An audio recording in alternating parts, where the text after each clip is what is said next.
आज हम करने वाले हैं बजर सेक्शन। तो बजर सेक्शन क्या होता है? तो सबसे पहले तो मैं आपको एसी पीसीबी में बजर दिखाता हूँ। तो दोस्तों ऐसा कुछ होता है बजर हमारे एसी पीसीबी में किस लिए लगा रहता है दोस्तों? तो दोस्तों जब भी हम एसी में कोई भी रिमोट से कमांड देते हैं, एमसीयू जब कमांड को कंफर्म करती है। एमसीयू क्या होती है दोस्तों? Control unit. एमसीयू को जब जब हम एसी पीसीबी में कोई भी कमांड देते हैं, जब वो कंफर्म करती है तो एक साउंड प्रोड्यूस होता है बजर द्वारा। उस साउंड को क्या कहते हैं? Confirmation sound. साउंड प्रोड्यूस होता है बजर द्वारा दोस्तों, वो होती है हमारी कंफर्मेशन साउंड। तो दोस्तों बजर कैसे वर्क करता है एसी पीसीबी में, ये जानते हैं दोस्तों। तो दोस्तों बजर जो है वो हमारी सप्लाई पे वर्क नहीं करता। जैसे कि हमने उसको एक तरफ से 12 वोल्ट दे दी या 5 वोल्ट दे दी और दूसरी तरफ से उसको ग्राउंड दे दी तो वर्क करेगा, ऐसा दोस्तों नहीं है। बजर जो है वो पल्स पे वर्क करता है दोस्तों। पल्स कुछ ऐसी होती है, ठीक है दोस्तों, ये वो ऐसी पल्स होती है दोस्तों। और बजर और जो ये पल्स में ये जो होता है, जो प्लस होता है हमारा, ये होता है ड्यूटी साइकिल। ड्यूटी साइकिल कहते हैं। और ड्यूटी साइकिल में ये जो हमारा पूरा होता है इसको कहते हैं हम वन पीरियड। जैसे कि दोस्तों हमारी एसी लाइन में जब फ्रीक्वेंसी चलती है तो ये फ्रीक्वेंसी का यहाँ से लेके यहाँ तक होता है हमारा 1 साइकिल। वैसे ही पल्स में यहाँ से यहाँ तक होता है 1 पीरियड। और ये जो होता है ये ड्यूटी साइकिल। तो दोस्तों ड्यूटी साइकिल, जैसे कि ये ड्यूटी साइकिल है तो हमारा जो साउंड निकलेगा वो डिफरेंट निकलेगा। अगर ये ड्यूटी साइकिल है तो हमारा जो साउंड निकलेगा वो डिफरेंट निकलेगा। तो साउंड डिफरेंट हो जाता है डिफरेंट ड्यूटी साइकिल से। और चलिए अब देखते हैं बजर का सर्किट कैसा है हमारा। तो सबसे पहले बजर के हमारे एसी पीसीबी में 2 टर्मिनल होते हैं दोस्तों।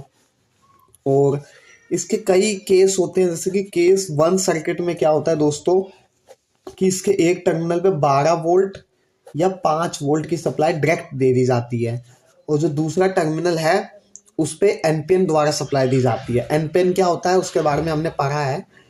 एनपीएन द्वारा सप्लाई दी जाती है। और सबसे इम्पोर्टेंट बात, एसी पीसीबी में जो एनपीएन ट्रांजिस्टर है उसका इस्तेमाल ग्राउंड की सप्लाई को पास करने के लिए किया जाता है।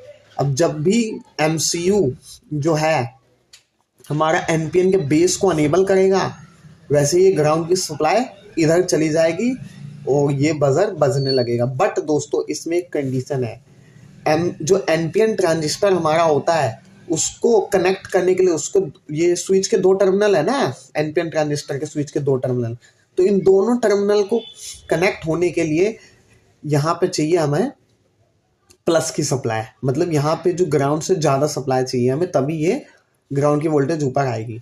तो दोस्तों इसके लिए यहाँ पे ये लगा दिया जाता है एक रजिस्टर, जैसे कि 12 वोल्ट या 5 वोल्ट की सप्लाई इस लाइन पे आ जाती है और जैसे ही ग्राउंड इधर पहुँचता है तो ये पुल अप हो जाता है दोस्तों। तो दोस्तों सर्किट ऐसा ही हो जरूरी नहीं है। कई बार सर्किट दोस्तों डिफरेंट तरीकों का भी हो सकता है।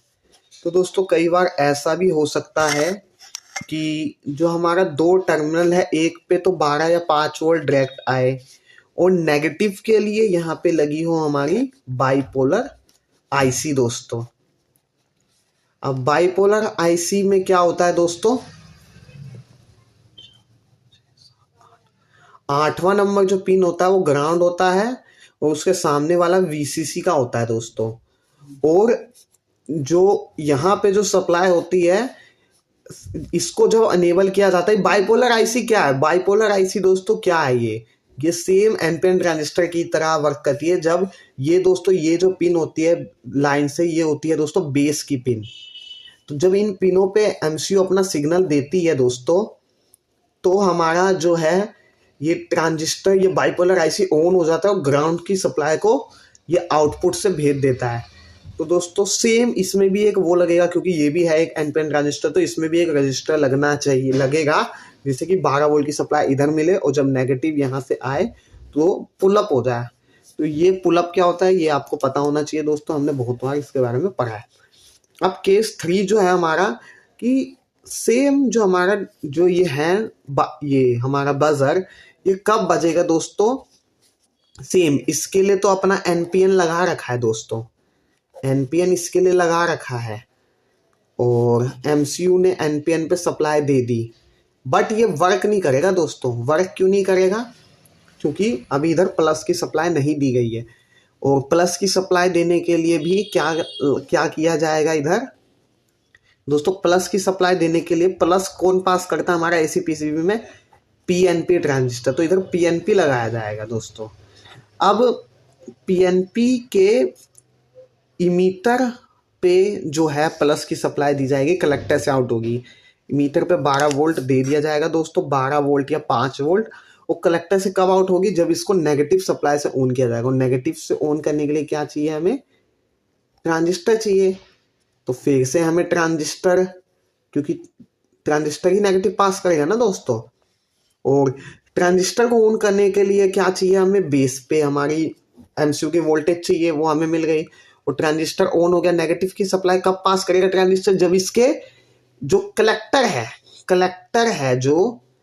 कलेक्टर जो है वहां पे क्या बनेगी? 12 वोल्ट। तो यहीं से जो 12 वोल्ट बन रही है ना, यहीं से एक रजिस्टर लगा के इस लाइन पे भी 12 वोल्ट दे दी जाती है। और जब 12 वोल्ट इधर आती है, जब नेगेटिव इधर आता है तो ये पुल अप का काम करता है, और नेगेटिव से पीएनपी अनेबल हो जाता है और नेगेटिव की सप्लाई।